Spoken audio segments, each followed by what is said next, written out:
שלום לכולם. איך מנקים קולטי דוד שמש מאבנית כשיש זוג קולטים לדוד שמש? מה שאנחנו נעשה, אנחנו נתחיל קודם כל בסגירת ברז ההזנה של המים לדוד. אנחנו נסגור אותו ככה. נלך לקולטים באמצע למטה. יש את הצינור הזנת מים שמגיע מהדוד לקולטים. נפתח את האום הזה, נשחרר אותו.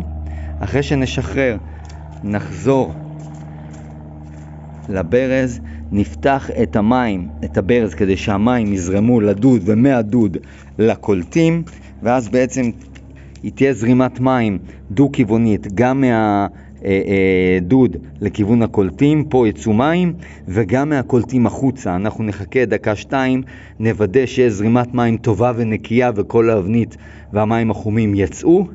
אפשר לעזור גם עם מברג, לעזור לאבנית לצאת, ואז בעצם בסופו של דבר נסגור את הברז חזרה,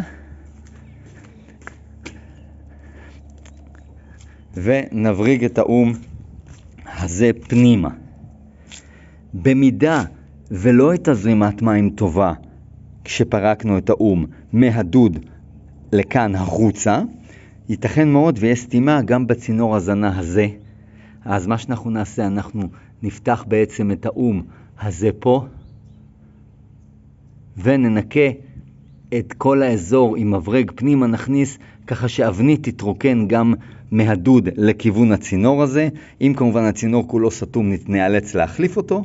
בסופו של דבר נסגור כאן את האום, אחרי שברז ההזנה לדוד כמובן סגור.